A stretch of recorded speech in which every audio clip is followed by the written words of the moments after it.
it is. All right, Baruch Hashem, it's a pleasure to be with everybody back again after a little break last week. Now, the title of the class was about the Shpoler Zeide. The Shpoler Zeide is a very, very powerful figure in Jewish history, and a very, very strong figure in Jewish history. We have to talk a lot about, especially this week, because this week is Yutes Shvat. And Yutes Shvat is the Yom Tov where we celebrate the Shpoler Zeide's Nesat Sol. He was saved from drowning that day, and all of his descendants throughout the entire world, whether they live in the United States, whether they live in Eretz HaKodesh. I'm sorry?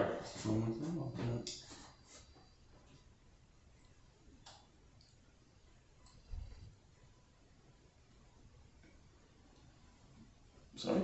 I just have to put on airplane mode. That's good. Oh, say that. It's recording though. Double check now. Yeah. Yeah, what else? Whether they live in the United States, whether they live in Eretz HaKodesh, no matter where they live around the world, they celebrate this day as a day of Hatzol, as a day of rescue. That Shpoler Zeide was rescued from death. And we're going to discuss about the story in Mirz Hashem. It's Yutes Shvat. It's very interesting that he had the Yom Tov on the day Yutes, kind of the same day of the month that the Alter Rebbe was a very close friend of his, and we're going to speak about that as well. But the Alter Rebbe had his Nesat Sol, the Alter Rebbe had his rescue on Yutes, and the Shpoler Zeide also had his rescue on Yutes. That is a very special connection between them. And we're going to talk about the Shpoler Zeide's life, about his life experience. The Shpoler Zeide was born in the year Tov Pei He, which means, I'm sorry about this. I'm sorry. Tov Pei He. 1725. Makes sense. That's a long time ago. He was born in the year 1724 because technically speaking he was born on Hanukkah, but that's right before 1725. That year, according to that's what I was checking up, that year according to the Goyish calendar, it fell out before, basically Hanukkah was before the Goyish year. How do you check that far back? There's actually a website that can check it. First of all, you can look up on Wikipedia, because although they don't have a lot of information, they have, of course, the basic information about the Shpoler Zeide from Wikipedia, but the stuff I'm going to be telling you this year, almost none of it can be found on Wikipedia. Not in Wikipedia, not in Chabadpedia either, most of it. But upon either way, the bottom line is that however, the basic dates you could find on Wikipedia, and that is that he passed away, and also if you go on the internet, you can find it says Himur Ta'arich Lo'azi Bi'ivri. And they start from the 1500s, sometime middle of the 1500s till today. Any Hebrew Taarich with Lahavdil a Jewish Taarich or vice versa. Any Hebrew Taarich with a Goyish Taarich or vice versa, you can switch it around. Either way, he was born on Chof Hei Kislev, the first day of Hanukkah, in the year Tov Pei He, which is that time was 1724 because it was before the Goyish year changed. And he passed away Tov Kuf Ayin Beis on Vov Tishrei, which is also a powerful Chabad date, Rebbe Simchana's Yortzeit. That is why we find that on Vov Tishrei, many, many times the Rebbe would actually sing by the Farbrengen, the Nigen Hop Kozak, and people didn't know why, but those who knew history understood that the Rebbe was paying tribute to the great Shpoler Zeide and the great power of the Shpoler Zeide. Now, before I get to business, I want a little treat for you guys. There are 3 nigunim of the Shpoler Zeide. One nigun is the Nigen Hop Kozak. That is a very popular nigun, has become popular in Chabad, but also all around the world. Actually, it was most popularized by Chabad, by the way. The nigun really kicked off in Chabad very strong, even more than other kreisen. But it became popular amongst all kreisen. And the nigun Koil Bayar, which has many different variants to that nigun. That is, the tune is one. It's a beautiful, rich tune that's very choir-style tune, very organized, beautiful rhythm of a deep melody. But the wording, there is the Hebrew version, which that itself has different girsois, and there's the girsa which is popular in Chabad. There's the Yiddish, which also has different girsois. And then, of course, you have the Ukrainian version, which Shpoler Zeide would also sing it over in Ukrainian. The Shpoler Zeide was a real Ukrainian rabbi. That is to say, he belonged to the Emes Ukrainische Jewry, which is the heart of Ukraine. He was born in the very, very heart of the Ukrainian area, right outside Uman, which is mamish, the heart of Ukraine. that not Eastern Ukraine, which is basically Russia, or Western Ukraine, which is basically Poland, Galicia. He was born in the Baal Shem Tov's area, the Emes of Ukraine. And he sang it also in Ukrainian. But I want to sing for you tonight a third nigun of the Shpoler Zeide, which is not so popular, outside of those who are in the Klach of the Shpoler Zeide, like myself. And not that it's not known, it has been published. The nigun has been published. It used to be in the 60s and the 70s that nobody knew about the nigun, only the Klach of the Shpoler Zeide. But now it has been published already in several sources. But I would sing it for you. It's still not that popular. And even those who see the musical notes, they don't know how to sing it properly. It's actually more of a tenua, that we have a Kabbalah in our family, the Shpoler Zeide, sang by davening. And it has a bit of Hop Kozak in it, by the way. It's a tenua, and he sang it by davening by Ezra Saveseinu, and it has a bit of Hop Kozak inside of it, as you'll soon see, the Meshech Lenegin. And I'm going to sing it for you right now. And it goes like this. Saveseinu,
That's the nigun. Now, that was a little treat. We don't always have history class singing time. A little singing. Now, the nigun is not coming out of the blue, out of the boondocks. It's already published, and the official Spolim of the Shpoler Zeide. I'm not sure which sefer to start from. I guess we'll start from the most famous one, Shpoler.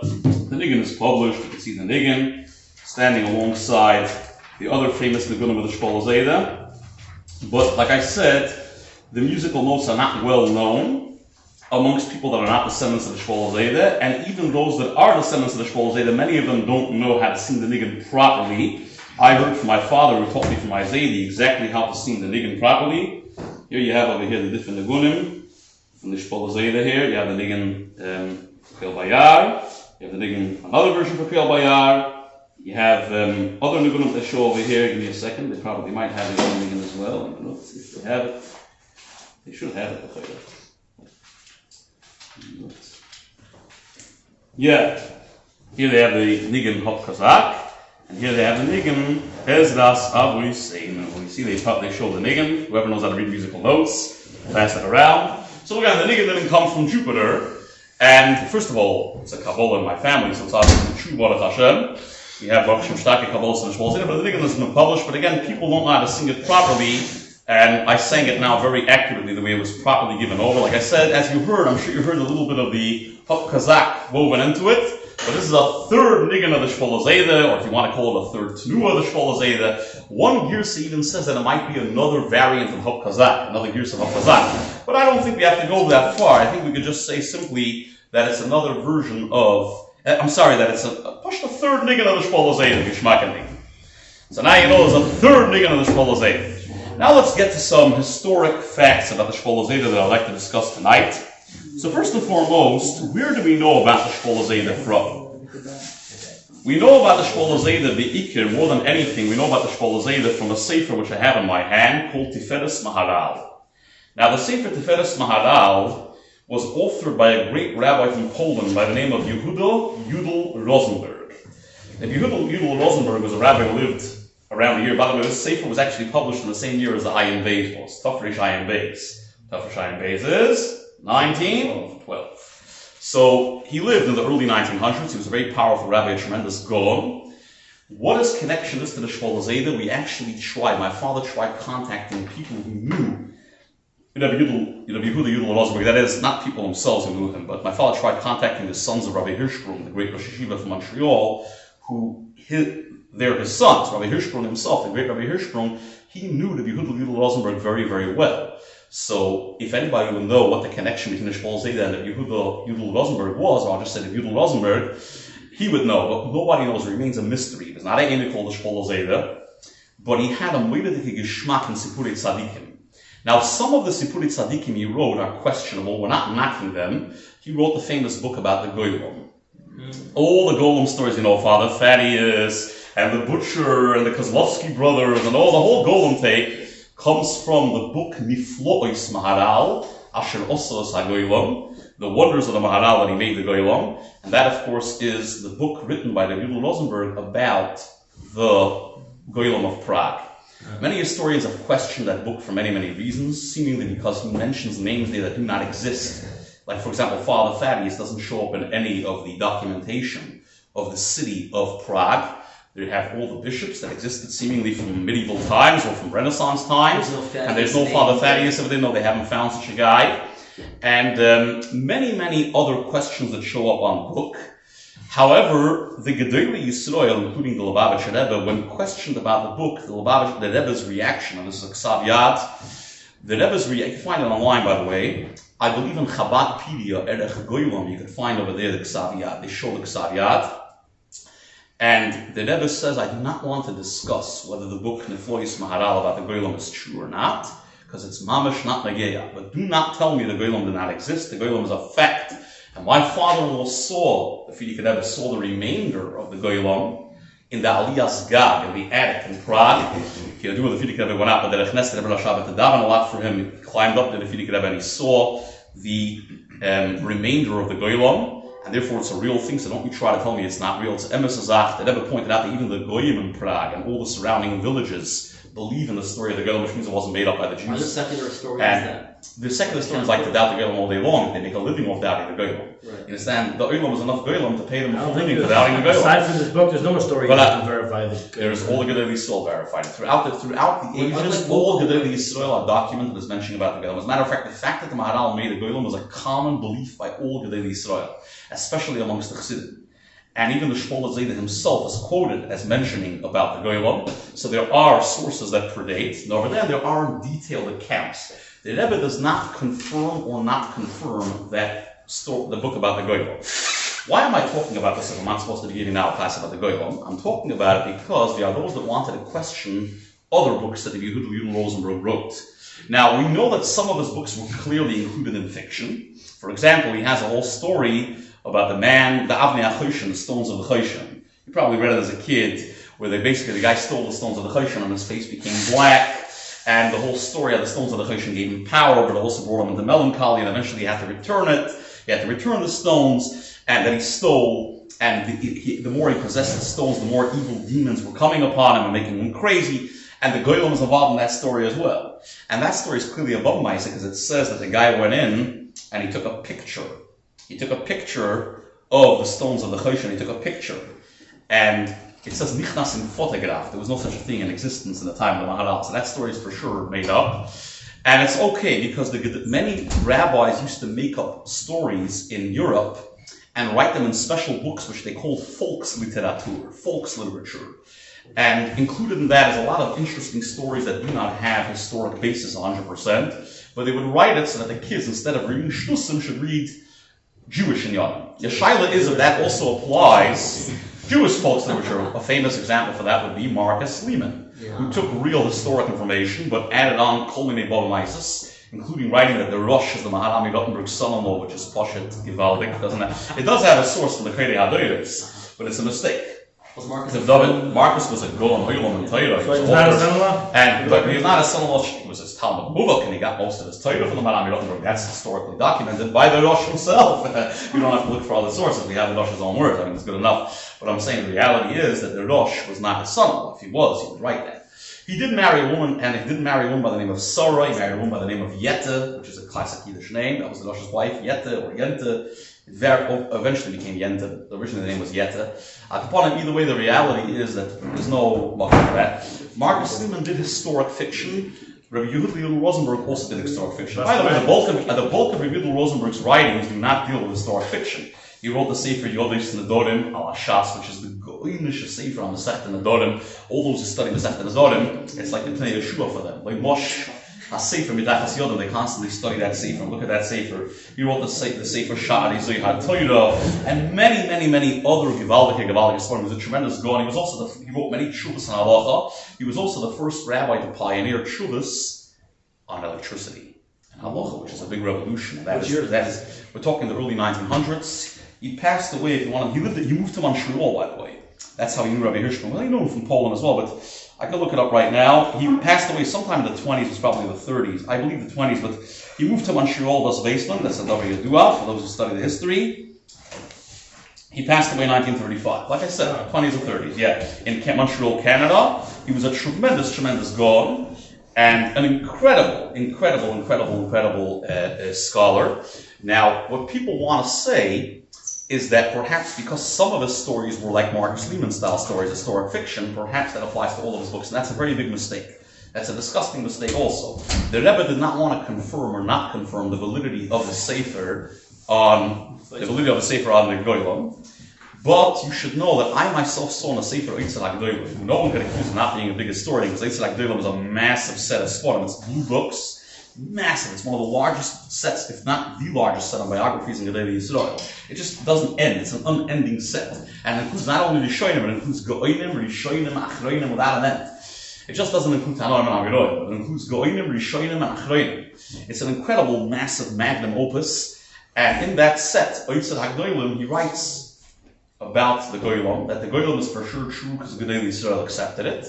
And then he goes on to say that as far as the stories that the Yehuda Rosenberg wrote, he said many people have questions on it, but he says, number one, that Yehuda Rosenberg presented it as a real book. You might want to argue and say perhaps that was a way of making, because he did definitely write, we know for a fact that he did write some books that were Marcus Lehman style books. But that doesn't mean, let me ask you, if Marcus Lehman wrote some historic fiction, it discredits everything he wrote. That's it, everything he wrote becomes fiction. That's retarded. So the reality is that some want to draw a parallel and say that perhaps the Sefer of the Goyim is also like that, but there's no evidence to do that. And not only that, he goes on to say an interesting point, and that is that Rabbi Rosenberg was a big gon in Torah and a Rov and a basic halacha, regarded as a tremendous giant of Torah, and there's no reason to chas v'sholom say that he's a liar. And if he did present the book about the Goyim as a real book, in any case, he says he remains with a suffix about it. But that all applies to Neflois Maharal. This Sefer Tiferes Maharal is undoubtedly a true Sefer, being that he received haskamas on the Sefer, unlike the historic fiction books, from Gedolei Yisrael, incredible Gedolei Yisrael, and I'll read some of the names who gave him haskamas on the Sefer, and literally backed up the Sefer. One was the Rabbi of Shpoler himself. That's a pretty good connection to Shpoler Zeide, I would say, no? Aaron Mordechai ben Yitzchak Yaakov Kramer. Hachoyna Poi Kehilas Shpoler. Okay? At the same time. Not at the same time, but he was the rabbi in the city only 2-3 generations after, which means to say that he definitely knew what was going on. And he even wrote a ha'oros on the Sefer, by the way. Another haskama that he gets is from the great historian and writer Tzvi Yecheskel Michelson, who is known as a historian. And another wonderful source he gets is from Rabbi Avraham Segal Ittinger, who is an author of many Sfarim, including Shem HaGdolim HaShlishi, which is a famous historic work. And all these historians are writing to him ha'oros on the Sefer, complimenting the Sefer, correcting him on some things he wrote that they heard differently. So the reality is, suddenly, and on the book of the Maharal, he doesn't have haskamas. And on the books of historic fictions, he for sure doesn't have haskamas. He has haskamas on this Sefer, which means the Sefer is a valid Sefer. In any case, everything it says in the Sefer pans out historically with what we know. This is the main source of our information. Now, I want to read for you just a little bit how he's metired Shpoler Zeide. Remember, this is not just a nice writer. This is a Gaon Olam, a giant of Torah, author of Chidushim al Shas, Chidushim on Kabbalah, writing on Diktuk. He might have go. I want to read to you how he's metired the Shpoler Zeide. Sefer Tiferes Maharal. Tiferes Maharal stands for the honor of Meirenu or Rav Aryeh Leib. That was a mistake, by the way, which he can't be blamed for, because many documents that are not authenticated, including documents that are found in the Chabad possession, have the name as Aryeh Leib. But it is a big mistake. The Shpoler Zeide's name is not Aryeh Leib. The Shpoler's name is either Yehuda. The Shpoler Zeide's name is either Yehuda Leib or Yehuda Aryeh Leib, as somebody suggested, but definitely not Aryeh Leib.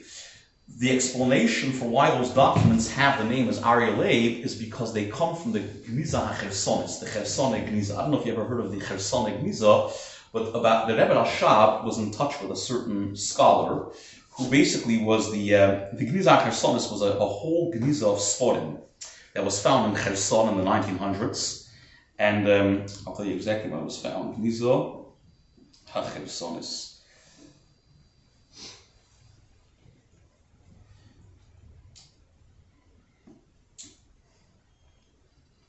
The Gniza Chersonis was found pretty much in the city of Kherson in 1918. Rav Shmuel Gerari, a Chassid Chabad, bought some of them and gave them to the Rebbe Rashab's Rebbe. Where's Kherson? Kherson, that's a good question to ask. I'm not sure Putin and Zelensky are fighting over it. It's where the Hill Padish is buried. The Hill Padish is buried. It's eastern Ukraine. Let me tell you a cloud. Historically speaking, anything east of the Danube River was called Russia. Not only historically, Kiev and Rus expanded through that whole area, but even in the Jewish jargon, eastern Belarus and eastern Ukraine was called the Reisen, Rusland. That is how people refer to it as. Past the Danube River is called Ukraine, and then the western part of Ukraine, Galicia, like Lvov, is really Poland. It's Galicia, which is a province of Poland. Ukraine is really a combination of three countries. Authentic Ukraine is where the Shpoler Zeide was from, where the Bardichever lived, where the Talmidei HaMagid Baal Shem Tov started out, Podolia, and all those areas, the heart of Ukraine. That's Emes Ukrainische Judentum. My family hails from real Ukraine, the Vinnytsia province. I'm named after the city called Heisen, which is Geisen today. Heisen, that's where Geisinsky comes from. The city of Shpoler, that's the city of Uman, the city of Mezhebur, the city of Mezrich. That's echte Ukraine, that's the core of Ukraine. So the Gniza Chersonis was a massive Gniza that was found. The problem is nothing there makes any sense. The dates don't make sense, the names don't make sense. There's so many contradictions there that historians believe there was a tremendous lie. a big battle broke out about this Knesset. Then many people wanted to say that it was a forgery completely. And Reb Chaim Lieberman, who was a Fidik Rebbe, okay, he's a shtickle trader in Lubavitch, but Reb Chaim Lieberman, he was a trader, but he was a big scholar.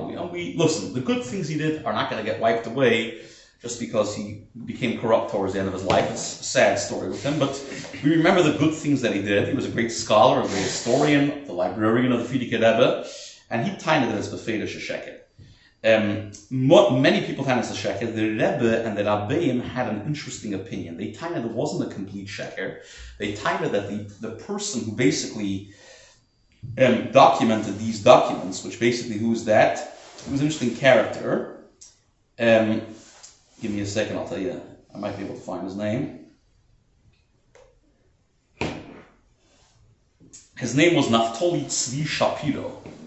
Hershel Shapiro. Now this Hershel Shapiro was a known liar, according to some opinions. It's not so simple, by the way. It's not so simple. It's a big debate. Many people say he was an honest Jew.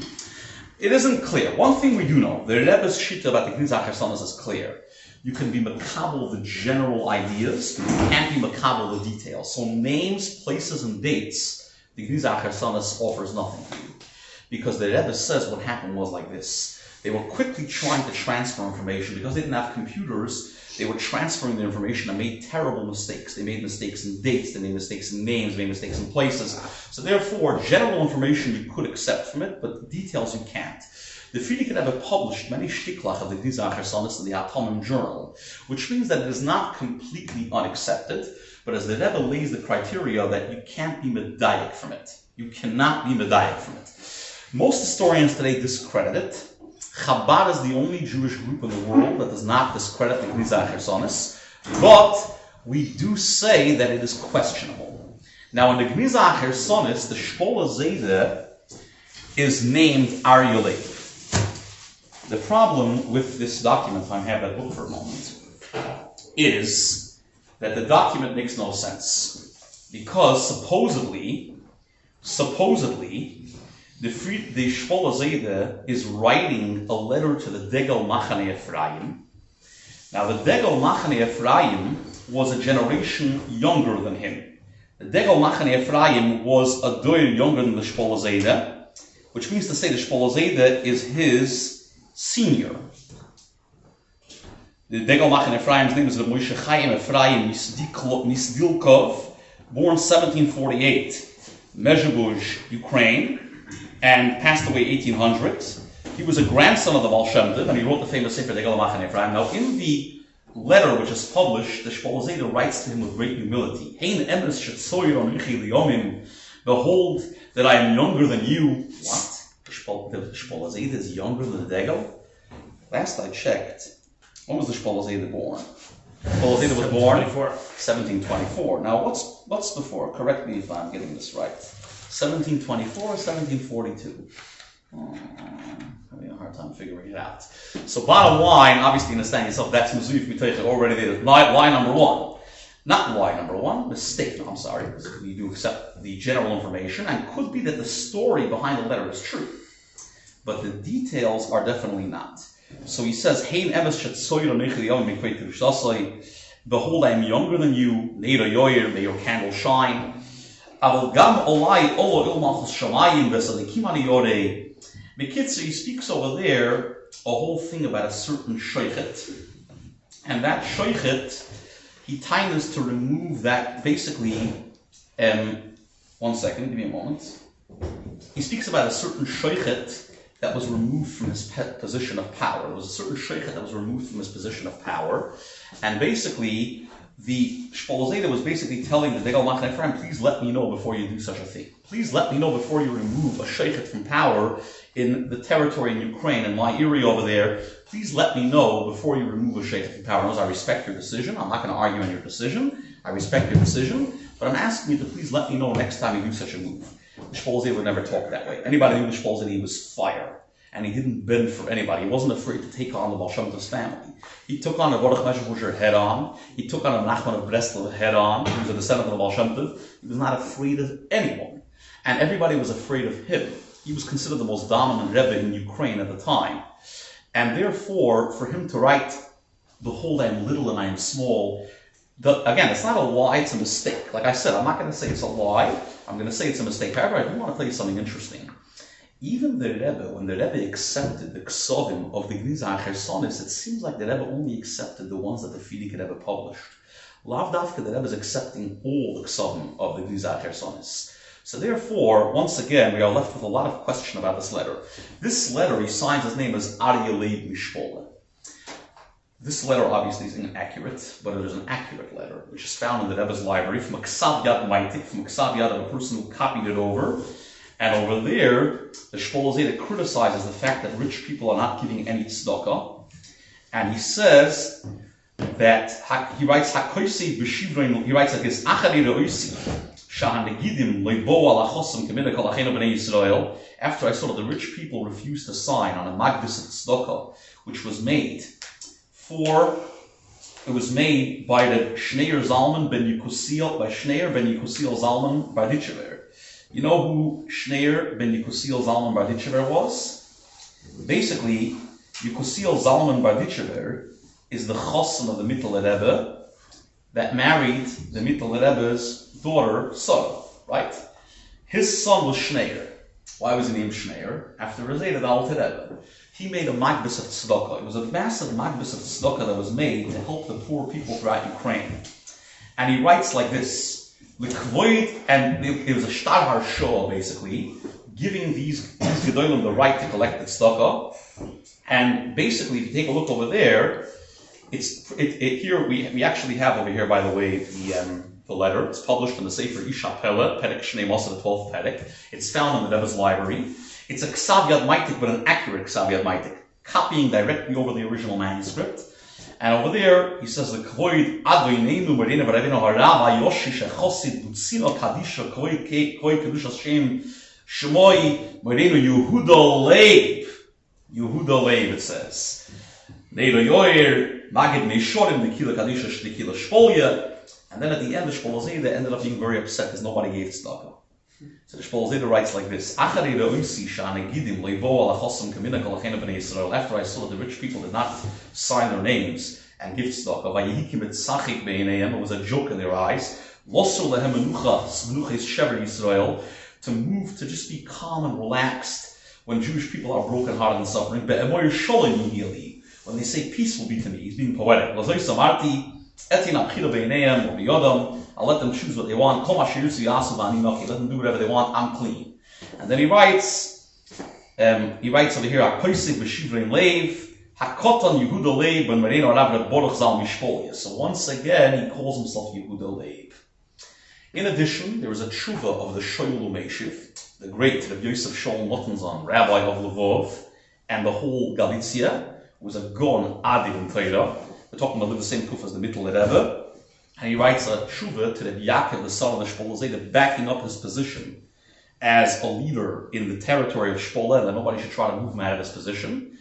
And he writes, you are the son of the Sabo Kadisha Yehuda Leib. There's also a Charles Teshuvah's Beis Shloimeh, and the Charles Teshuvah's Beis Shloimeh, it says over there, from the Shloimeh Drimmer, Olav Shalom from Crown Heights, Unslang in the Yoram, his grandfather, his ancestor, who also writes a tshuva to a descendant of the Shpoler Zeide, and he writes Yehuda Leib. Also, there's a stamp, which my uncle has, the stamp, Rabbi Geisinsky, and this stamp is an incredible stamp, because it's a stamp that was used to collect all the tzedakah for the Shpoler Zeide's name throughout Eastern Europe. A picture of the stamp shows up over here. My grandfather received it from one of the descendants of the Shpoler Zeide because he alone is a descendant of the Shpoler Zeide, so they gave it to him. And my uncle, who's the oldest brother in the family, took it from the Yerusha. Here's a blown up picture of the stamp. And it says, Chus Saba Kadisha Mishpola Yehuda Leib Ben Rachel. So the voice side Aryeh Leib is a mistake. The name of the Shpoler Zeide was not Aryeh Leib. The famous puppet show about the Shpoler Zeide, the Hop Kazakh puppet show, was made. The man, Rabbi Horowitz, was making it, the Small Wonder Puppet Theater. So basically, it's a great puppet show. You should all watch. But I can find either way. The mice is he came to my father to ask my father what to do about the name. My father told him, of course, Yehuda Leib, and indeed, it's Yehuda. Hey, who's that? Who's calling my name? So I can find him either way. The reality is that the name is given correctly as Yehuda Leib. So this is a mistake, but you can't blame him for making that mistake because many people make that mistake. Now, a lot of Lubavitchers are ready to pick up cheers and throw it in my direction when I say this because the Rabbeim use the term Aryeh Leib. So immediately cheers start throwing and you, this, that. I saw a Lubavitcher who wrote an article, and the article was published in a journal, and I was very, very surprised. I'll be honest, I was extremely surprised. I'll tell you where it was published. I just saw it mamish last night. Give me a second. Give me a second. I'll tell you where it was published. No, 1 second.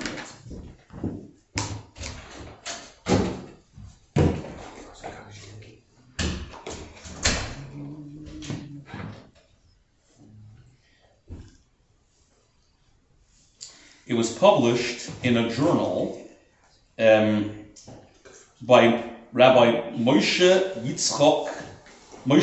Yitzchok Laufer, a certain writer, in Pardes Chabad, Gilead 19, Shvat Tovshin Samach Tes. He wants to write over there that the whole Sefer Tevelis Maharal is Baba Maisis, everything we know about the Shpoler Zeide is Baba Maisis, and all kinds of crazy things he writes over there which are beyond my understanding, have no basis in reality. He doesn't take into consideration almost any of the documentation that I presented. He wants to tie that perhaps the name was Yehuda Aryeh Leib. Gerade, that's not such a bad pshor. And Rabbi Gabai from Eretz Yisrael, who runs the Ba'olei Tzadikim, all the Kvorim in Eastern Europe, put that down. Shpoler Zeide left that Tzibur there on his Matzeva, there should be nothing written. Blank. That's it, nothing, done. Blank Matzeva. It was total mystery. So they didn't write anything down on the Matzeva. But it became a Matzeva where, in today's day and age, people have a hard time finding the Matzeva or relating to it, so they decided to put up a sign. And they decided to compromise and write Yehuda Aryeh Leib. It's not a bad compromise, and Zeide alone suggested it, but the reality is that it doesn't have any documentation. All the documentation says Yehuda Leib, and all the descendants of the Shpoler Zeide call themselves Yehuda Leib. Is it Yehuda Aryeh Leib? It's not such a big difference anyways. We're just adding a name which is a Hebrew translation of Leib. So it's not like it's a big deal, but when it comes to his, and it's okay to make that compromise, but the reality is the historic documentation pushes towards the name Yehuda Leib. Why the Rabbi said Aryeh Leib is not a problem, because the title that many Sforim wrote was Aryeh Leib. They found recently that he was mainly called Leib. B'Horaya, on a census of the Russian government that was found from Shpoler, he shows up as Leib of Shpoler, the Rabbi Leib of Shpoler. Actually found that and published that recently. Yeah. So it should be known that Leib, people instantly, when you hear the name Leib, what do you rightly associate it with? Aryeh Leib. That's also, I don't think it's a big deal. Again, could be the pshat of Yehuda Aryeh Leib is not a bad. I see that, I just looking now, I see that Chabadpedia decided to make that pshat. Rabbi Yehuda Aryeh Leib, to make all sides happy. Fine.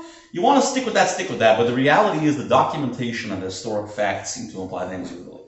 Now, I want to read to you a little bit of facts that I brought down about the Shpoler Zeide here. Just a little bit of facts.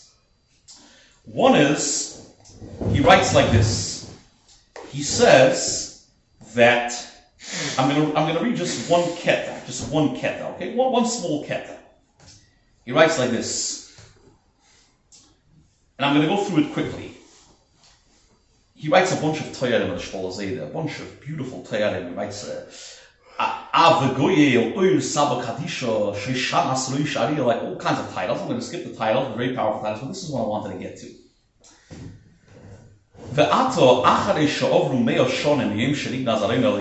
100 years passed from when the Orim of God was hidden,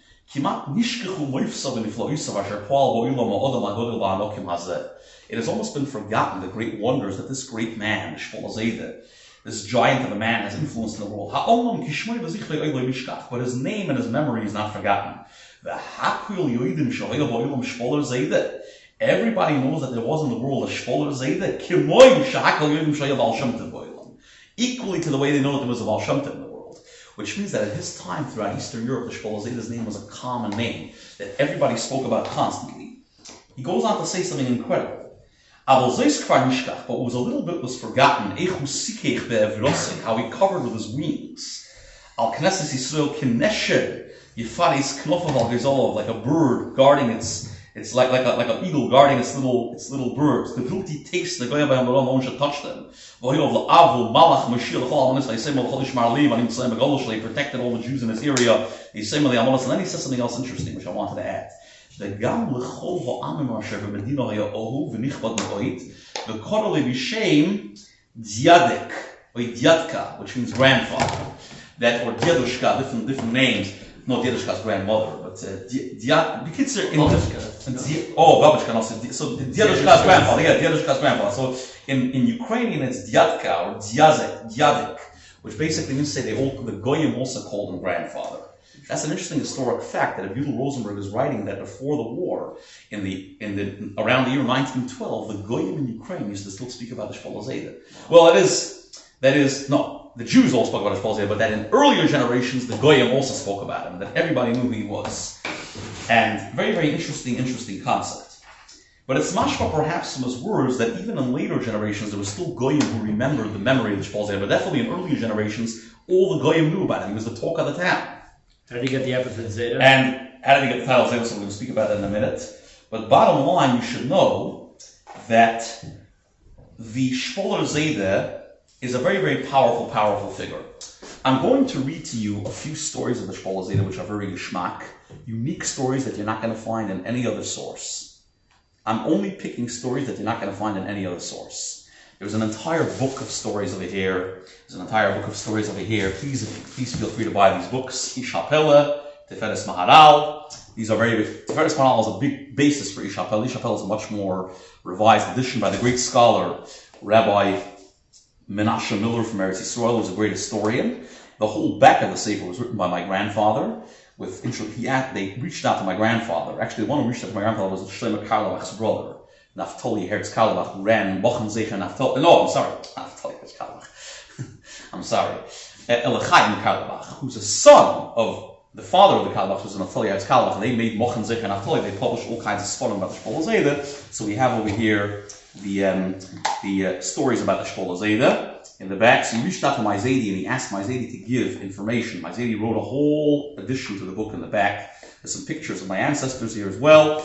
But I'll upon him either way. The Maisa is Shlomo Karlebach's father was Naftali Herz. Shlomo Karlebach's brother was Elachayim. Elachayim made a Mochen Zecher Naftali. He made a Mochen for publishing Polish Ksavim and Ksavim about all Rebbes outside of Chabad. As Chabad, we have Kahos. But the Hungarian or Ukrainian or Polish Chassidim, they don't really have a Kahos. So he made a Mochen to publish their Ksavim, and he published a lot about the Shpoler Zeide. Before I read to you some very unique stories which you're not going to hear anywhere else outside of this area, I want to first share with you just a few important facts. There is a historian by the name of Steinman, Professor Steinman, Eliezer Steinman. He's known as a world-class writer and historian who wrote a lot about the Hasidic movement. And he identifies in his writings, Rabbi Khan, by the way, held of him as a good writer. He tines that besides the Baal Shem Tov, the founder of Hasidism, and then of course you have the Alter Rebbe who took his own path of Chabad, there are another 7 tzaddikim that are the basis of Hasidus, that without them Hasidus would never kick off as it did. They are the Pinchas of Koretz, who he identifies as the pillar of truth, the Shpoler Zeide, who he identifies as the pillar of imagination, Amud HaDimyoin, the Baruch Mezhebush, who he identifies as the pillar of Yichus, Reb Nachman of Breslov, who he identifies as the pillar of Islavus, Reb Yisrael of Luzhin, who he identifies as the pillar of grace, the Menachem Mendel of Kotsk, who he identifies as the pillar of pain and self-affliction, and Reb Zev Wolf of Strikov, who he identifies as the pillar of straightforward thinking. Now, I'm not saying that everything he writes is set in stone, obviously. He's a historian and a good writer, but he tines that the Shpoler Zeide is the one who brought Hasidism to the masses, the simple farmers of Ukraine. The people who basically didn't know how to read. They used to read instead of the Chalevi, the Kraskala, and the Shabbos Nekabla, they would read Oy oy oy oy lichudoi, oy oy oy di likraska, oy oy oy oy lupneisha, oy oy oy oy busneka, oy oy oy belu. Amaratzas like that. So basically, that's actually, you had people Amaratzas. So basically, there's all kinds of jokes. He's basically, but you had that kind of ignorance. So he's the time that Shpoler Zeide is the one who took Chassidus and brought it to the Pasha people. Not only that, he says that Shpoler Zeide also carried a certain power that he was feared by the great scholar, but loved by the simple person, and he carried a power with him like a lion. The Rebbe has a lot of sichas about the Shpoler Zeide, and how can we speak about the Shpoler Zeide without talking about what the Lubavitcher Rebbe, our Rebbe, has to say about the Shpoler Zeide. So you should know that the Rebbe has an entire sicha about the Shpoler Zeide, and I'm going to quickly go through Roshei Prokim from what the Rebbe says. I was shocked to see the stuff that the Rebbe writes about the Shpoler Zeide. Ach Mishal Pesach Tovshin Lamed, the Rebbe devoted an entire Farbrengen into the Shpoler Zeide. What is Leido and Avodas Hashem is, what he's all about, how special he is, how great he is, how we have to learn from him, why we sing his Nigga and Ach Mishal Pesach. Now, we're not going to have a lot of time. I plan on ending the class at 9:15, which is just going a little bit over time. But I think it's important, and I felt that giving some of the background I mentioned was important. By the way, if he was born 1724 and he passed away Tov Pei Hey, and he passed away Tov Kuf Ayin Bey, so how old was he when he passed away? Calculator. 90. 90. Okay, 90 it is. So I can put him either way. No, I trust you. 88. 88? Okay, 88, fine. I can put him either way. The reality is, it's interesting that he was born on the first day of Chanukah, which Chanukah is all about miracles. And look what the Rebbe says. The Rebbe says that the Shpoler Zeide symbolized three things in a very powerful way. One, Avas Yisrael, as it's brought down in Hayom Yom. Who knows what it says in Hayom Yom? By raising hand. When you touch That when Hashem put his holy hand on his heart, from them was midvarim. He was more passionate than any one of the other Talmidei Amayit, which is incredible. And Abbas Yisrael. And the Rebbe says that's one Nekuda, and that's also connected to Pesach. Why is it connected? Which is why we sing Hop Kazak by Achron Shal Pesach. Why is that? Because Achron Shal Pesach is connected to the concept of the Eibishter loving the Jews like a father loves his little son, because he took them out of Mitzrayim. Another Indian is Pidyon Shvuyim. We all know the story of the dancing beer. I don't have to repeat that over here. The dancing beer is a very famous story, the story behind the Nigan Hop Kazak. And of course, you all know that what was the dancing beer all about? Pidyon Shvuyim. The Shpoler Zeide went around doing Pidyon Shvuyim. Another Indian says the Rebbe is miracles. And here the Rebbe says Aloshi. Now the Rebbe says something very interesting. The Rebbe says that the Shlip Sodas and the Shpoler Zeide is the same person. Now, all the Lubavitchers right away jump and say it must be the same person, but they forget that the Rebbe said in the next Sikha over, Shabbos Acharei Mevorchem Achedesh Iyar, that could be it's not the same person. And definitely there's a spiritual connection. The Rebbe doesn't say definitely there's a spiritual connection, but if you read the previous Sikha of the Rebbe, you see that there's a spiritual connection. But the Rebbe says that if they find two separate Matzedas, he's ready to say it's not the same person. And they have found conclusively pretty much.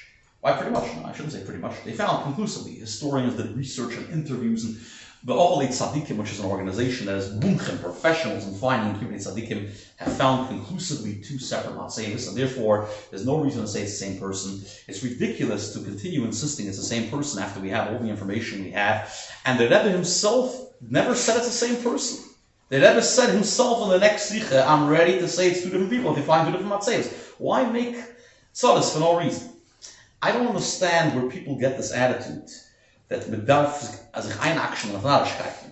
Not just that, the stories don't even fit. I believe Sodus' father's name was supposed to be Yosef and his mother's name was supposed to be Sarah. Here the name is Rachel. I mean, what's going on? It's documented in the Rebbe's own library. It's documented as Rachel. So what's the? People have sometimes interesting kind of shtick, you know. But the Rebbe says over here, by the belief Sodus the Shpoler Zeide, you think man adrit nein. Nissim Mafsam, the Rebbe says like this: Bitzad was ba'im gefindt men Nissim be'ein aroich legabi di Nissim from the andere Rabbi. The miracles that he performed are be'ein aroich, greater than the miracles of other Rabbi, which is a powerful, powerful union. The last thing I want to mention is that there was a big debate between the Shpoler Zeide and Nachman of Breslov. You probably know that the Breslovers, they hear the word Shpoler Zeide, they go mashur. You want to make a Breslov turn, you want to turn him on, say the word Shpoler Zeide, he goes crazy. I'm going to tell you a discovery that I made that nobody knows about, a personal discovery that I made. But before that, I just want to point out an interesting fact. That is that the Shpoler Zeide attacked Reb Nachman of Breslov very, very strongly. And he was not happy with Nachman of Breslov. He tied Reb Nachman of Breslov was making Avodas Hashem too easy. There were two main complaints that the Shpoler Zeide had on Nachman of Breslov. One, that the Tikkun HaKloli is way too easy. He tied that he's not happy with the Tikkun HaKloli. He felt that it's too easy in the Tikkun HaKloli. He said, saying 10 kapitel Achtilim to forgive for Chates Neurim. It's in the Yom of the Shevivim right now, or in the weeks of the Shevivim. Shmois Ve'la B'Yim Shachis and Mishpatim, and the Shalom Oberes Tumah Tzava. But he tied that it's too easy to just say 10 kapitel and get away with that. He tied it b'chal that the Nachman, it seems there was a general time of he doesn't say that, but you could smell that there was a general time. And again, this is already, I'm being a bit theoretical now, because what he said was he criticized the Tikkun HaKloli very strongly, that we know. But that there's also a little bit of a time there that Nachman of Breslov was making Avodas Hashem a little bit too easy. It's interesting that Nachman of Breslov expressed himself, you should have been born in earlier generations, because you're trying to make Avodas Hashem basically too hard. That's what he was basically telling him, like, you're demanding too much, so you should have been, you're too gvuradik. And again, I'm adding a little bit of theory here, so I want to be careful, because I like to separate between theory and fact. So what he did say is you should have been born in all the generations. I'm adding a little theory to that, if I may, that perhaps he was telling him, like, you are basically, you're too much gvura. And the Shpoler Zeide told him that you should have been born in the generation before Mashiach, which actually is something the rest of us should be happy about. But upon him, either way, which again, if I may add, and again, now I'm adding a little interpretation, if I may, what he's basically telling him is, you're making Avodas Hashem easier, which that's more shaykh to the later generations. But he came out against the Tikkun HaKloli very, very strongly. Another thing he was not happy with was that Reb Nachman of Breslov believed that a person is able to present himself to act holier than he actually is. In other words, Reb Nachman of Breslov had no issue, and what I'm telling you now is fact, not theory. Reb Nachman of Breslov's shita was that even if you are not holding there, you could push yourself to act like more of a tzaddik than you actually are. And the Shpoler Zeide said, no, don't do that. If you're going to jump like that, you will fall, because you're faking it, you're not holding there, it's going to bust, and you will fall. What was the purpose of acting as if you were And because that way it makes a person on a higher spiritual high, which is good for him. Not fake it, but push yourself till you make it. And Nachman of Breslov believed, of course, that if you're going to push yourself, you will make it. But the Shpoler Zeide said, and there's nothing wrong with believing that, that's a great principle. Nachman of Breslov was a giant of a tzaddik. Was a giant of a tzaddik, but I'm saying there's nothing wrong for us. I'm not saying we should take that attitude, but I'm saying there's nothing wrong if a person wants to approach l'chayda. Seemingly there would be nothing wrong.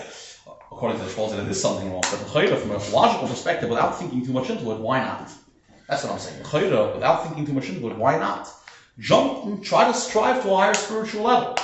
The Shpoler Zeide came out against it. The Shpoler Zeide said, no, do not push yourself. So I don't think it's fake it till you make it. I think it's push yourself till you make it. And the Shpoler Zeide said, don't push yourself till you make it.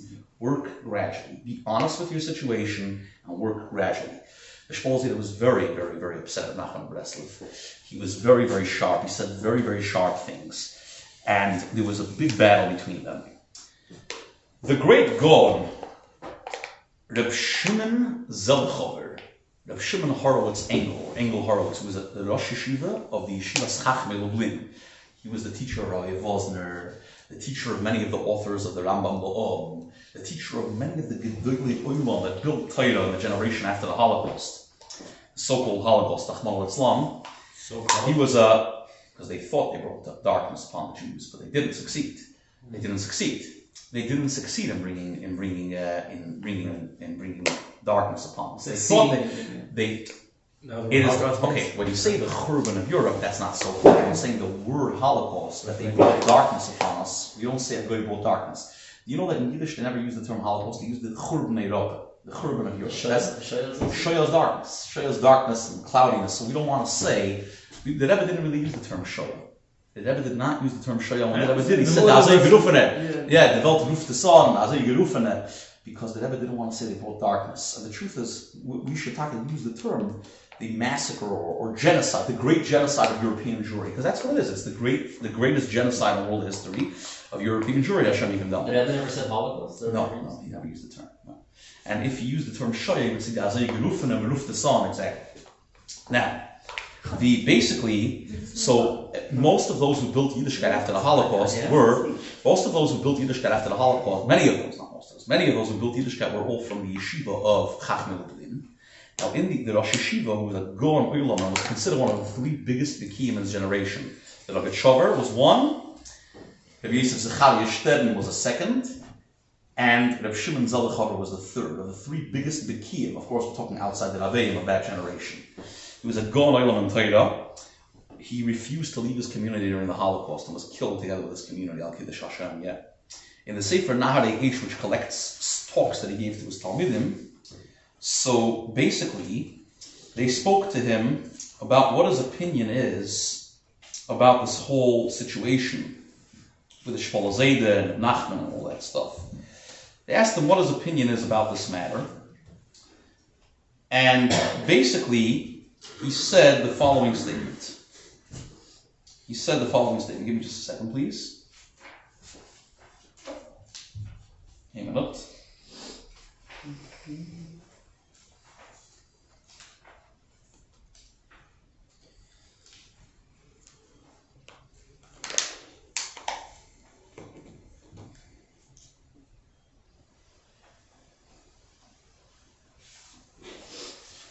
What he basically said is like this. He said, trying to make sure that I have this accurately. For some reason it's not showing up here, so I'm going to try to find it here. A minute, please. I want to get the Lashon exactly.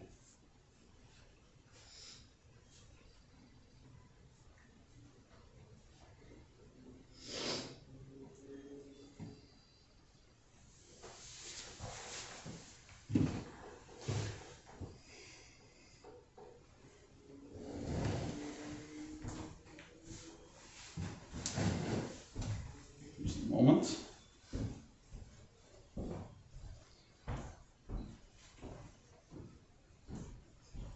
Oh, here I'm going to find it. Maybe just help.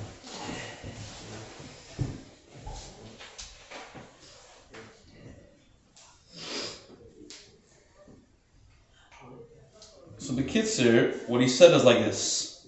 He said that for sure that Nachman was a holy tzaddik. He said that Nachman was a gewaldig, powerful tzaddik, as he's up there. But he said that at the end of the day, the Shpoler Zeide says, was Kodesh HaKadosh. Shpoler Zeide was the holy of the holies. Shpoler Zeide was the holy of the holies. In other words, he implies basically clearly over there, he says clearly that the Shpoler Zeide was on a much higher madrega, even than a Nachman of Breslev. Now, for me to say such a thing would be, I would not be able to say such a thing. I would not have the right to say such a thing. Who am I? But the fact is that if Shimon Zelichover writes that, he says that that's what the Shpoler Zeide said. The Shpoler Zeide said that's what he said. He said that the Shpoler Zeide was on a much higher madrega than the Nachman of Breslev, which means the Shpoler Zeide was on the highest level of the high. And that basically he says that although the Nachman was a great tzaddik, but the Shpoler Zeide was on a much higher madrega, on a much higher level than the Nachman of Breslev. Like I said, I would not be able to say such a thing, and if you tell us the best of the Chassidim, they'll throw tables and chairs at your head. But Shpoler Zeide said these words, and he was a big god, and he had big respect for tzaddikim, of course, and this is what he said. And we talk to understand that Shpoler Zeide was on an extremely high madrega. Now, what I wanted to talk about is a famous story of why we make the Shpoler Zeide Suda, which is the Suda that is made every single year on Yutet Shvat. Now, the story behind the Suda is like this. In the year Tov Kuf Nun Gimel, that is the year 1793, it was on a Friday, Erev Shabbos Kodesh. The Shpoler Zeide was invited to go to the city Boslev. It's really called Bogoslav, God's city. But the Jews didn't want to say God's city, so they said instead they said Boslev. Instead of Bogoslav, they shortened it to Boslev, which is a city near the river Ros, which runs through Ukraine. He was asked to come there to be a sandik or a moil. He came there, he crossed over the river, and he did either sandikos or milah. Afterwards, they were crossing back. And as they were crossing back, the ice cracked because Shvat time already starts getting closer to spring. And even in Ukraine and Russia, which is a very cold climate, the ice begins to melt. And so the sled started sinking in. Now, some have a version of the story, which I have seen. Some have a version of the story which I have in front of me. At least this is the way the Pinson family has the version, that he said like this. He said, as he was drowning, he said, "Ihr sollt wissen, das ist nicht für der Breslau." You should know this is not because of my fight against the Rachman of Breslau. We don't have that version. We don't have that version in our tradition. But the version we have is that he said that there is a Zeide upon him that he has to die. And he says if somebody is ready to jump out of the sled and drown himself, he'll take the place of the Shpoler Zeide, and then the Shpoler Zeide will be saved. Now, he didn't force anybody to take his place. He did not say anybody has to take his place. He just said, and they were all going to die anyways together, because the sled was sinking in the water. And it was not cold. Deathly cold. It was Gehenna cold. You know how cold the water in Russia and Ukraine is? You have one to the Al Shabbat Mikvah, which is basically the spring. You scream from pain. You step in, you scream. And over there, it was outside. And it might have even been snowing. So ice in the water also. Yeah, it's freezing. So they were just dying already they were probably turning blue from the frost. And in addition to that, so everybody was going to die. So everybody, the Shpoler Zeide was going to go down with everybody. They were all on the same sled. They were all going to die. Shpoler Zeide said it's because of me. There's a Zeide that I should be taken from this world. And if someone here is willing to jump out and say he's taking my place, then I'll get saved and everybody will get saved. You didn't force anybody. You didn't force anybody. As a matter of fact, he even promised him. He said, "Whoever here is ready to take my place, I promise him Olam Haba." Promise him Olam Haba. His Gabbai, he had several Gabboim, by the way. One Gabbai is called Isaac Skverer. Another Gabbai is called Yolik, which is a title for Yoel. His Gabbai Yoel said, "I'm ready to jump in for you. Ich will die verweiten." And he dived. I don't know how he did it exactly, but he literally jumped out of the sled and dived right into the water to his death. For all you know, he might have died, but he probably got knocked out before he drowned. Because the water is so cold. The water is so cold. He probably was knocked out. He probably after 2 minutes of diving, he was probably knocked out. I don't know if they ever recovered his body. I don't know. Nobody knows. But he literally dived into the water, and then miraculously, the Shpoler Zeide took out his kerchief, spread it out, and miraculously they crossed over, and everybody was saved. The Shpoler Zeide came back to the other side of the river. Now, what happened to Yolik's whole body? Was it ever recovered? Nobody knows that detail. It's not well known. It's still frozen in the bottom of the lake over there. Hashem knows. My grandfather writes that he actually met an Anikel of Yolik. He met a grandson of Yolik.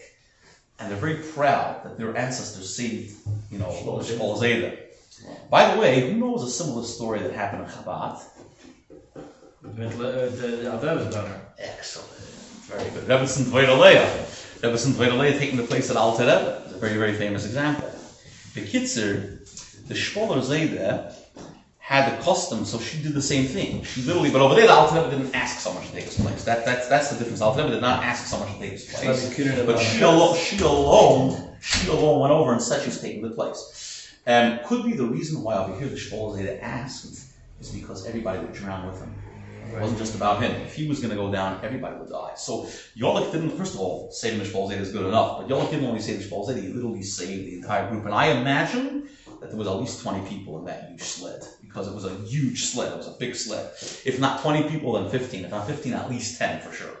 So therefore, we're talking about, that could be the difference. Also, the Alter Rebbe knew that not only he was going to die, but a bunch of people will die with him. Could be he would call the scene out. Is that what I'm trying to point out? In any case, whenever we make the Shpoler Zeide, there's always those people who say, yeah, but Yolik died. But we say, listen, it doesn't take away from the miracle, because the reality is, and by the story of Chanukah, Elazar died to win the war. Or by the story of Entebbe, Yoni Netanyahu died, Al Kiddush Hashem, in that battle. So I'm saying, no one's going to go around saying, oh, we have to cry because because Elazar died while he was killing the elephants, so let's mourn on Hanukkah for Elazar. That's not what Elazar wants you to do. Elazar wants you to be happy. So Yolek also wants you to be happy in this great victory. In any case, the reality is when Shpoler Zeide went back to Davin, he refused to start Kabbalah Shabbos. He said in his Ukrainian Yiddish accent, Ech zeh noch nit Yolekin in Gan Eden. Ech, he used to say, I don't see Yolekin in Gan Eden. And he refused to start, and hours, and like a long time went by. A very long time, talking about a long time went by until he said, you can start Kabbalah Shabbos now. I see him in Gan Eden. And always he refused to start Kabbalah Shabbos until he put him into Gan Eden. He carried him into Gan Eden. Shpoler Zeide commanded that everybody for all future generations should make a Seudah on the day of Yud HaShvat. The Rebbe used to give a bottle of mashke for the Seudah, and the Rebbe used to say that they should do it B'Reif Pe'er B'Hodor. I mean, no, that's not true. The Rebbe never said that. No, I confused that. I must have confused that with a different statement. Oh, Seymour Rambam, I think the Rebbe said it. Sorry, I don't want to say inaccurate things. But what is a fact is that the Rebbe, in this class we're very careful to try to be accurate. What I tell you in this class, I'm very proud to say, is always accurate. I take it from a source, I give it over the way it is. But the Rebbe did say, the Rebbe gave always a bottle of mashke for it.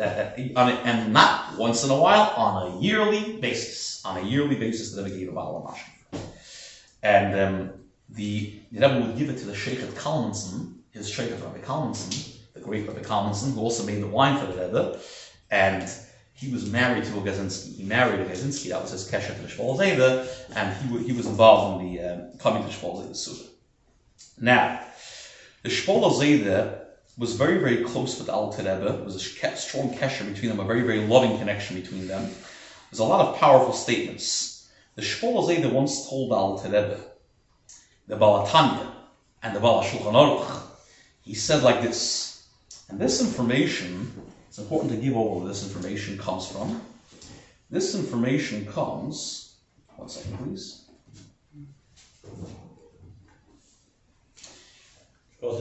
This information comes from Igris Kodesh Kvei Kedushas Adeneinu Marinu Rabbeinu the Rebbe Chelik Tes Omud Reish Lamed Beis.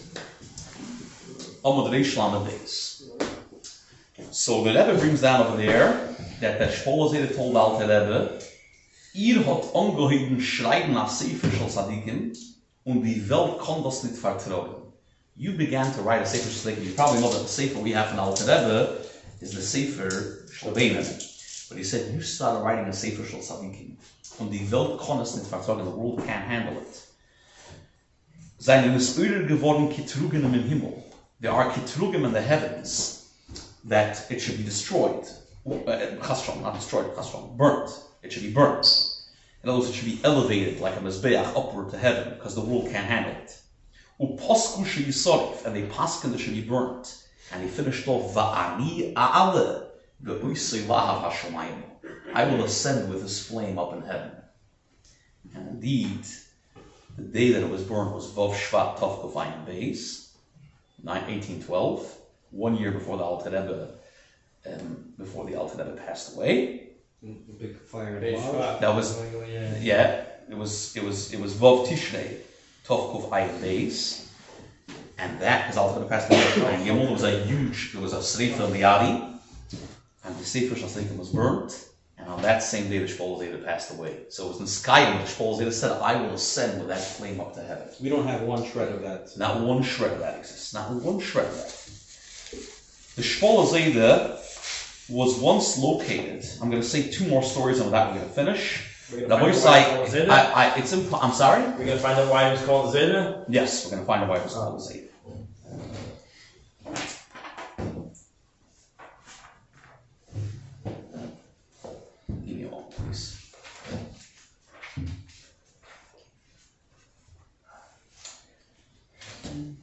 This will be the final story I'll be saying tonight, and it's a very powerful story. There was a Jew by the name of Baruch Girundi. Baruch Girundi was a great scholar. Was a great miyuchas, came from very, very, very chashuv stock. First of all, his name Girundi would indicate that he had Spanish origins. Spanish-Jewish heritage, because Gerundi means Gerona.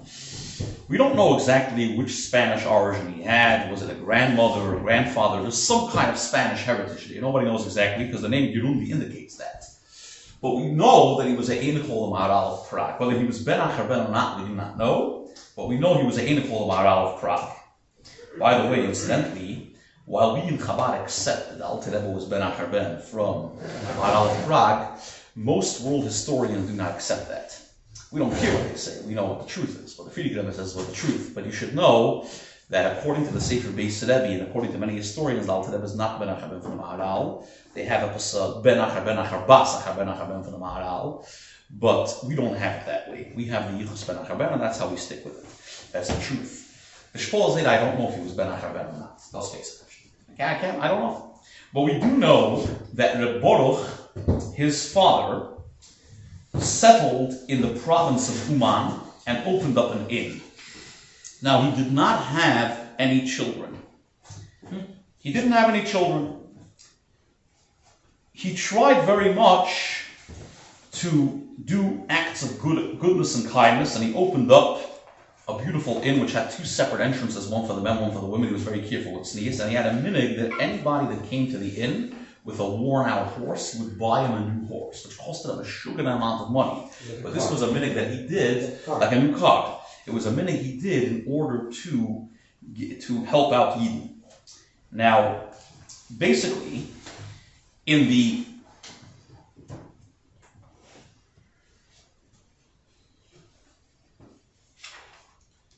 the month of Kislev of the year Tov Pei Dalet, the matzav of the Baal Shem Tov became very, very weakened. And the Baal Shem Tov used to dig lime or clay and sell it. And he had a horse to transport because he was a lista. The Baal Shem Tov was hidden at that time. He was not well known to everybody, and his horse became very, very weakened. And so the Baal Shem Tov was told to travel to this inn because he would help him buy a new horse. And he went into the inn. Now, the Baruch told him, come in, don't worry, I'll take care of your horse, I'll give you a new horse, everything will be taken care of. Everything will be taken care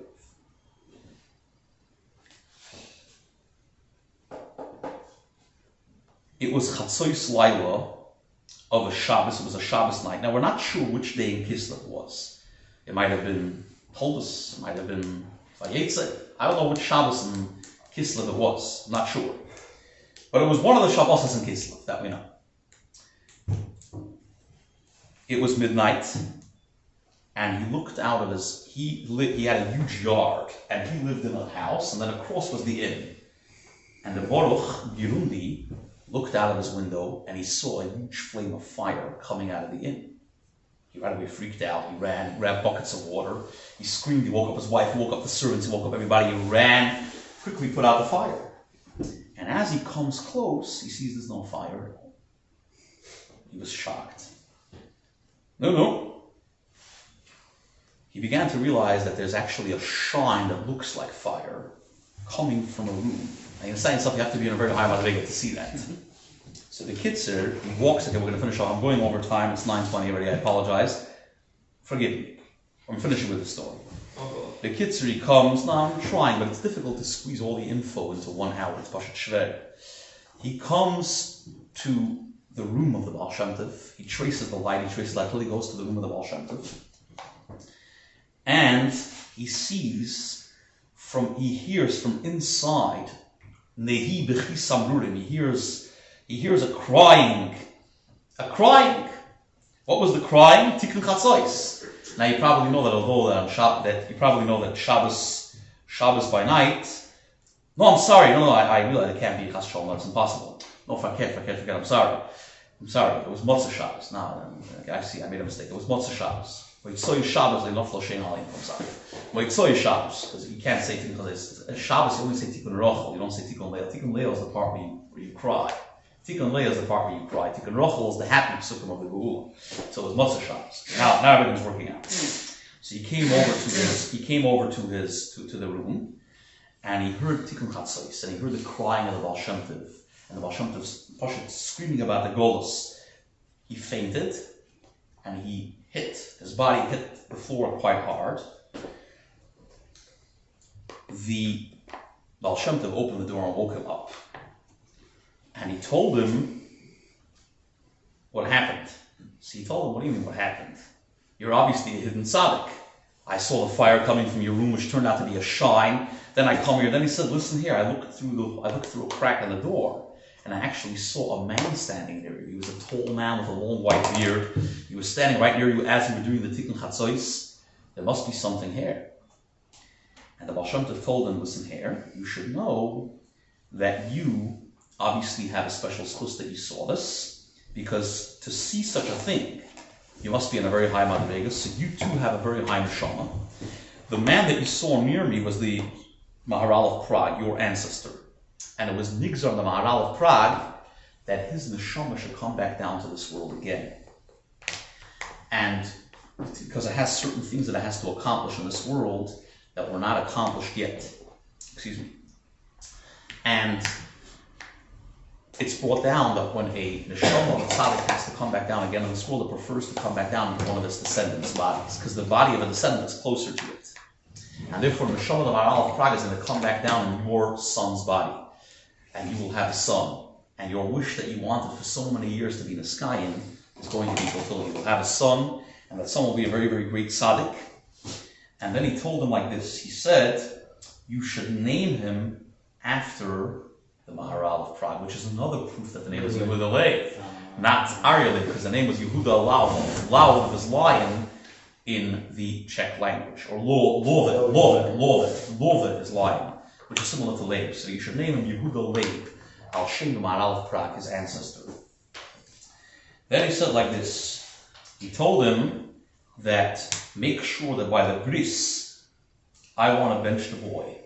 I want to bench the boy by the bris. Make sure that we work it out that I should bench the boy. I'm going to hide myself in the crowd, but I want it because he was a nista, the Baal Shem Tov was hidden at that time, and I'm going to bench the child. I'm going to bench the child. Bekitzer, Lashono HaAcheres, the next year, of course, a few months later, 9 months later, the child was born. It was Kislev. And he was born in Kislev, and the story happened in Kislev. So you know it. no, so the Shiloh is when they were, we don't know exactly when they were together, sometime after. Yeah, exactly. Yeah. So that's 12 months So it's later. like 9 months after. Yeah, I'm saying we don't know exactly when. Yeah.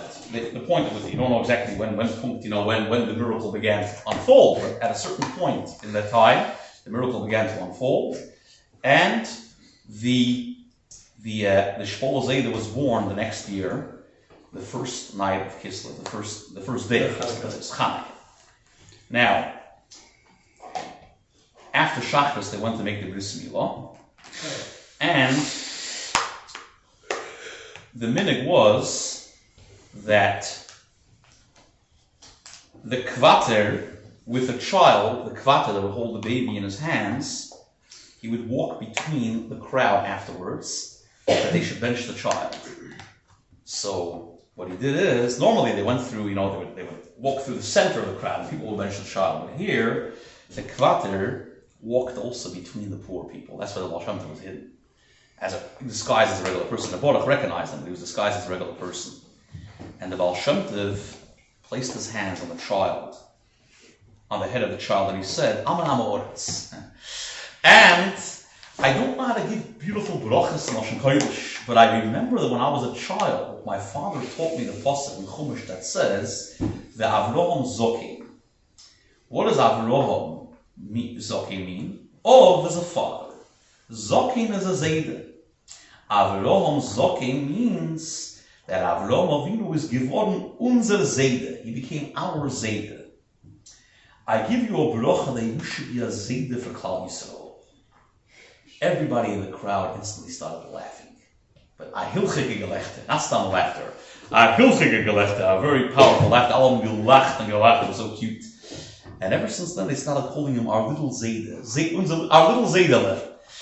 And of course, what the Baal Shem Tov was basically saying is that you are going to be Mo'ir Rachamim, like a Zokin is Mo'ir Rachamim. On Yidden, a Zokin is mercy. An older man has mercy, he's merciful. The grandfather represents mercy. And just like a grandfather is Mo'ir Rachamim, arouses mercy upon all of his descendants and upon everybody, so too you will be Mo'ir Rachamim upon the Jewish people. And it's interesting that Professor Steinman brings down in the Sefer Be'er HaChasidus that the derech of the Bar Ditchever, the Bisan Goyim Shal Yisrael, came from the Shpoler Zeide. And we'll finish off mamish with the last words of Shpoler Zeide, which are very powerful. And again, similar to what I quoted from Shimon Zalachar before, about the Shpoler Zeide being on a much higher madriga than Nachman of Breslov, which is something I wouldn't dare to say on my own, but I can base myself on the Shpoler Zeide. I mean, on the Shimon Zalachar. So, and again, we're not taking away from the fact that Nachman of Breslov was a big tzaddik, but I can base myself on the Shimon Zalachar, who was such a big Gaon. So I will quote to you a famous expression that the Shpoler Zeide used to always say, and with this we're going to finish off. That is as follows. If I can find it with that.